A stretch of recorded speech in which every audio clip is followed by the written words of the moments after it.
सध्या महाराष्ट्रामध्ये लिंगपिसाट भोंदू अशोक खरात याच्या कारणाची चर्चा सध्या महाराष्ट्रामध्ये गाजत आहे। अशोक खरात या विकृत भोंदू बाबा आणि लिंगपिसाट माणसाच्या विकृतीची चर्चा संपूर्ण महाराष्ट्रामध्ये सध्या गाजत आहे। त्याच्यावरती कायद्यानं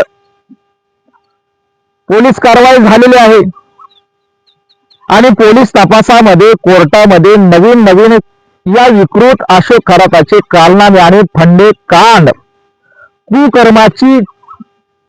कुकर्माच्या अनेक विकृत बाबी समोर येत आहे।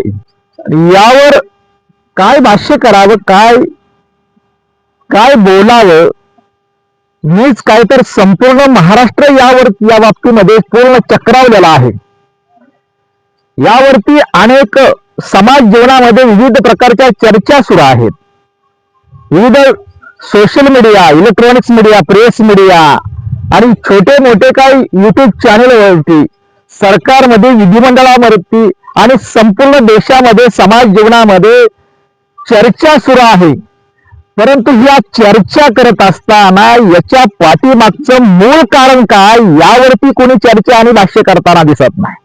काय भोंदू अशोक खरात, भोंदू बाबा असणाऱ्या विकृत माणसानं या इतक्या महिलांचं शोषण केलं, इतक्या लोकांना फसवले, बडे राजकारणी, मंत्री, बड्या नेत्यांना, उद्योगपत्यांना, सेलिब्रिटींना इतक्या महिलांचं शोषण केलं। हे कशाच्या आधारावर केलं? त्याला कोणत्या गैरफायदा कसा घेतला? लोक सहजपणे अशा प्रकारच्या भोंदूगिरीला बळी का पडली? याचं मूळ कारण काय? याच्या मुळापर्यंत कोणी जाऊन चर्चा करताना दिसत नाही। ना सरकार करत नाही, ना पत्रकार करत नाही, ना प्रेस मीडिया करत नाही, ना समाज जीवनामध्ये चर्चा होत नाही। त्यामुळे याचं मूळ कारण काय, हे का घडलं महाराष्ट्राचं मूळ कारण काय यावरती भाष्य होताना दिसत नाही। मी माझ्या या प्रबुद्ध साठे ऑफिशियल युट्यूब चॅनलच्या माध्यमातून याच्या मुळावरती घाव घालतोय, लक्षात घ्या। कारण अनिष्ट रूढी परंपरा, भोंदूगिरी, देव धर्माच्या नावावरती ज्या काही भोंदूगिरीचे प्रकार भाजप सत्तेवरती आल्यापासून महाराष्ट्रात आणि देशामध्ये वाढलेला आहे, त्याचं मूळ कारण झाडाच्या फांद्या तोडून उपयोग नाही, ते पुन्हा झाडाच्या पालव्या फुटतात। त्यामुळे झाडाच्या मुळावरती या अनिष्ट रूढी परंपरा आणि अंधश्रद्धेच्या मुळावरती घाव घातला, मुळासहित झाड अंधश्रद्धेचं उकडून काढलं पाहिजे। त्याच्यामुळे अशोक खरात यांच्या या विकृत आणि भोंदूगिरीच्या पाठीमाग आणि लोक याला कशी काय बळी पडली, कशी काय फसली, महिला बळी पडल्या, याचं कारण काय? तर याचं कारण असं आहे की लोकांमध्ये, समाज जीवनामध्ये असणाऱ्या देव धर्माच्या बाबतीत असणारी अंधश्रद्धा आणि विश्वास आणि मानसिक गुलामी हे खरं कारण आहे।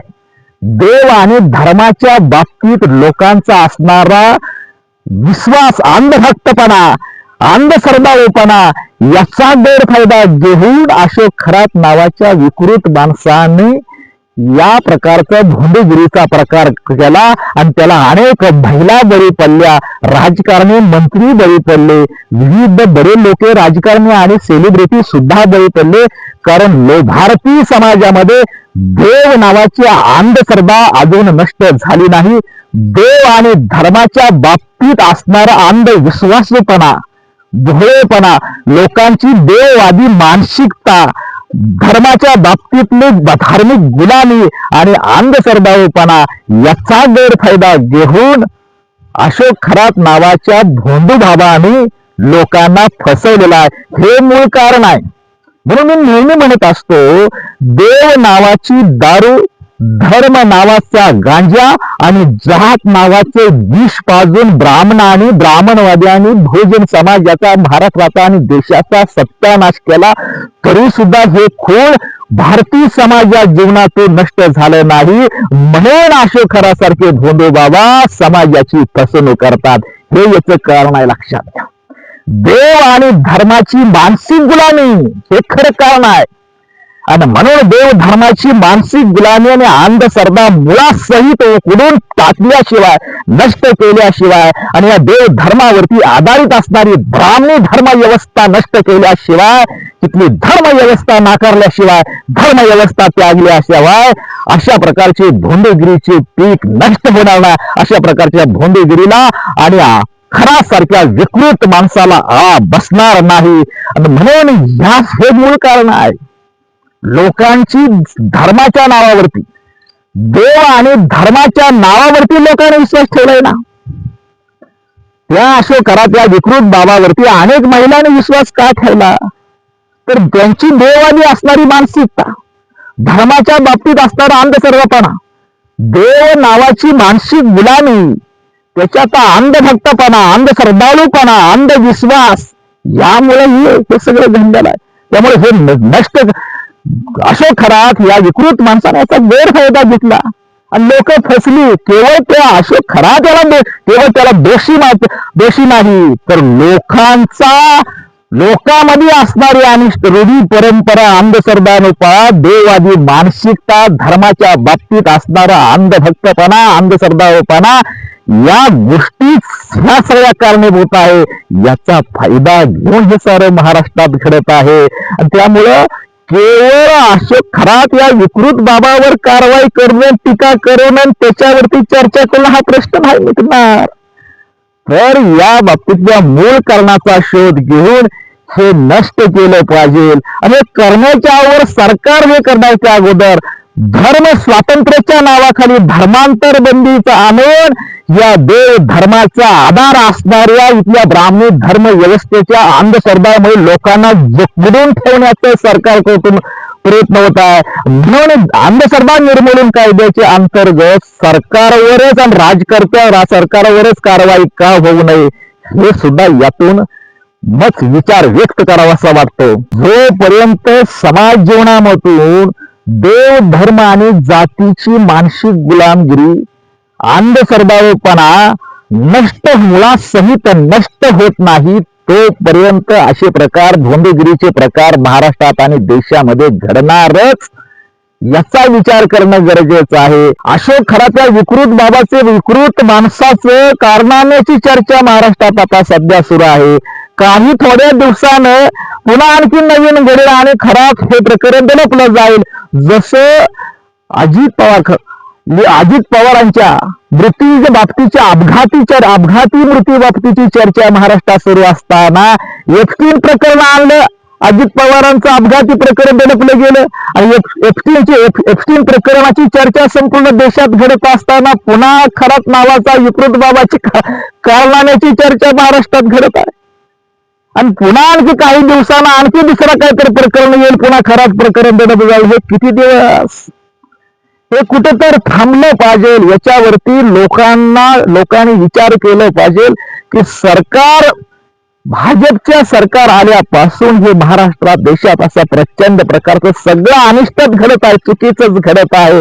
आणि नवीन प्रकरण आल्यानंतर ते दडपलं जात आहे. म्हणून इथली धर्म व्यवस्था नाकारण्याची, त्याग करण्याची गरज आहे. आणि तशा बाबतीतलं लोकांचं प्रबोधन होणं गरजेचं आहे. कोण खरा तो स्वतःला कॅप्टन म्हणतो, अरे तो कॅप्टन नाही, त्याचं शिक्षण किती. अशोकरात हा नुसता भोंदू बाबा नाही, तर ती विकृती आहे. आणि त्या विकृतीची पैदास कशी झाली? लोकांच्या देववादी मानसिकतेतून ही विकृती जन्माला आली. हो, जिथून जन्म झाला ती देववादी मानसिकता नष्ट केली पाहिजे, देव नाकारला पाहिजे. देव आणि धर्मासारखी अंधश्रद्धा जगात दुसरी असू शकत नाही. आणि ती महाराष्ट्रात, देशात अधिक जास्त आहे.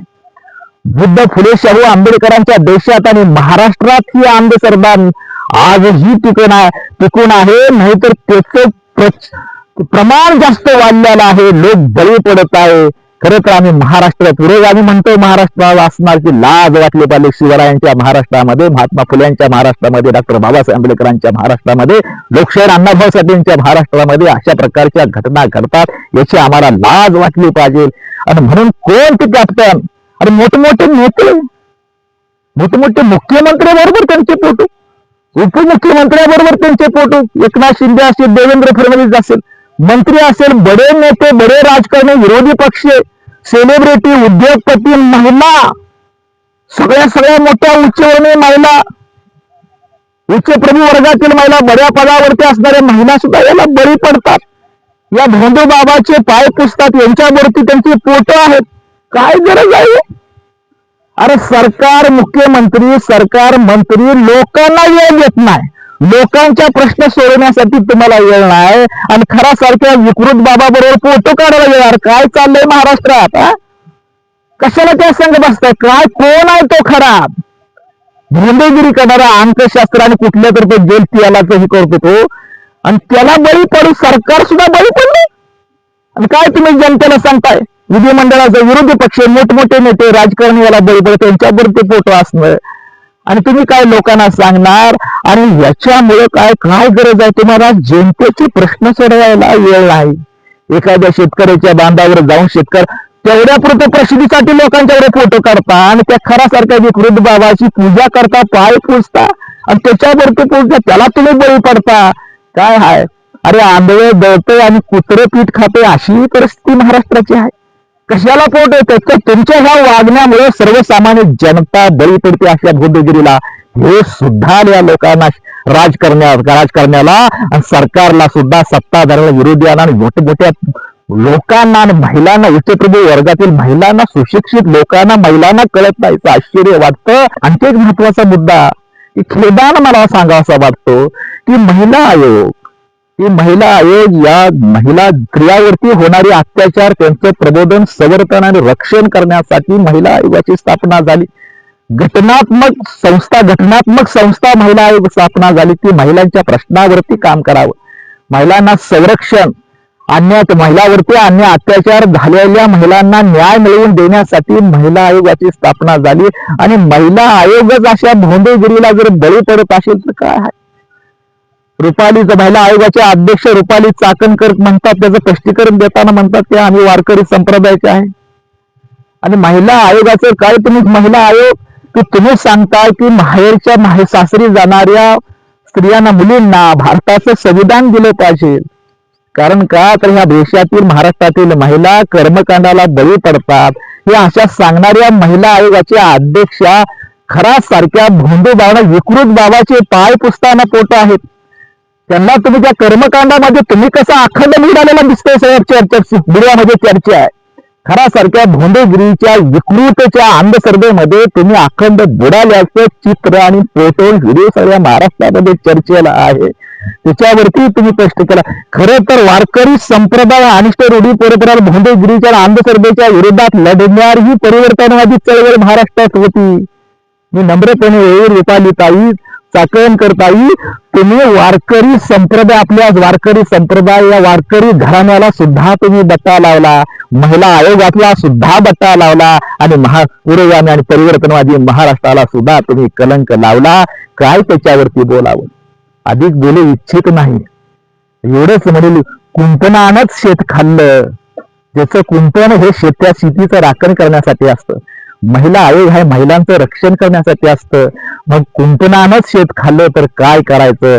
याच्यापेक्षा मी अधिक भाष्य त्याच्यावरती मी करू इच्छित नाही. दुसरा एक मुद्दा महत्वाचा या ठिकाणी मांडेल, की अशोक खरात नावाच्या विकृत बाबा, भोंदू बाबानं हिंदू महिलांचं शोषण केलं, लैंगिक शोषण केलं, तरी सुद्धा हिंदुत्ववाद्यांच्या तोंडाला कुलूप का लागलं? काय? हिंदू स्त्रियांचे विकृत, खरासारख्या विकृत बाबानं हिंदू स्त्रियांचे, हिंदू महिलांचे शोषण केलं, शोषण झालं, तरी सुद्धा हिंदुत्ववाद्यांच्या तोंडाला कुलूप का लागले? अरे हिथं सोयीचं हिंदुत्व तुम्ही घेताय. तुम्ही स्वतःला हिंदुत्वामध्ये सोयीचं हिंदुत्व घेताय, आणि त्याचा राजकारणामध्ये स्वार्थाच्या फायद्यासाठी तुम्ही हिंदुत्व आहे. अरे इथं हिंदू महिलांचं लैंगिक शोषण झालं, तरी सुद्धा हिंदुत्ववादी शब्द तोंडातनं मूग गिळून बसले, साधा निषेधाचा शब्द काढत नाही, तुमच्या तोंडाला कुलूप लावलं. अरे सोयीचं हिंदुत्व काय कामाचं रे? खरं तर इथं जर खान असता, खराच्या ठिकाणी खान असता, शेख असता, तर हिंदुत्वाद्याने केवढा आकंतावून केला असता. पण इथं हिंदू महिलांचं लैंगिक शोषण झालं, विकृतीचा कळ असो, तरी सुद्धा हिंदुत्ववाद्यांच्या तोंडाला कुलूप लावलं, मूग बिळून ग बसला. हिंदुत्वाच्या नावाखाली लोकांना फसवणाऱ्याचा हा धंदा आता लोकांनी ओळखलं पाहिजे, तरच तुमची या मानसिक गुलामीतून मुक्तता होईल.